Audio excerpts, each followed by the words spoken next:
Dobrý den, vážení příznivci českého kutilství. Dneska jsme se se zlatýma ručičkama rozjeli do chrástu u Neratovic za panem Karlem, aby nám ukázal svoji vychytávku. Tak tohle je pan Karel, dobrý den, dobrý den. On je nejen znamenitým sochařem, ale taky kutil a člen OSLA, tedy Občanského spolku za lepší automobily. A přichází s velmi zajímavou vychytávkou, jak zabránit kolizi s autem, které jede před vámi.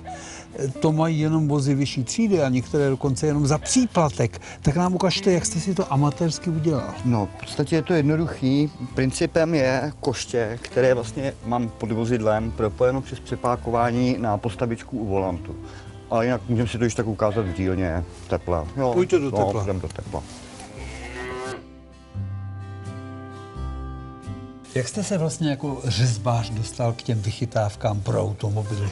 V podstatě, jak si s manželkou tvoříme tyhle ty loutky různý, tak mě napadlo, že by se to dalo využít i vlastně k tomu zabezpečení té bezpečné vzdálenosti mezi vozidly, protože když jezdíme někam do centra nebo tak člověk je prostě v těch davech vlastně furt na silnicích nebezpečí, že nestihne zastavit čas. Než se na to podíváme, tak se musím ještě zeptat, vy vlastně děláte nejen pro auta, ale taky pro hokej. No to bylo, když byli kluci v Nagánu, tak jsem vlastně udělal celý tým, no a postupně mi zbyly tyhle dva jediný, protože mám jako vzpomínku. Tak pojďme zpátky k těm automobilům. Říkáte, že se vezme koště nebo smeták, jo? Ano. A to se musí s ním udělat co? Já vám to ukážu, když tak na tom autíčku radši, abyste to viděl v praxi, jak to vypadá.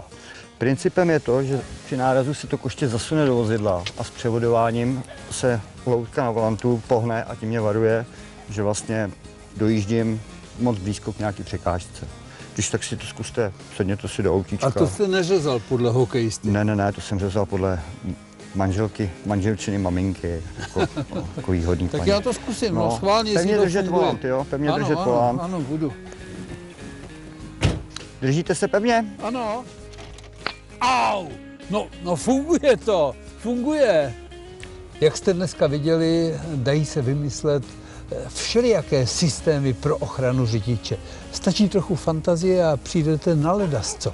Moc vám děkuji, že jste nás pozval. Díky. Já vám moc děkuji za to, že jste přijeli natočit tohleto krásné povídání vlastně o tomhle vynálezu. A tady vám předávám loutku, kdyby náhodou váš vůz tento systém ještě neměl nainstalovaný, abyste si ho když tak mohl sám vytvořit. No moc děkuji za tenhle krásný dárek. A pokud vy máte nějakou zajímavou vychytávku, tak ji určitě pošlete do Zlatých ručiček, protože příště můžeme být u vás doma. Naschledanou.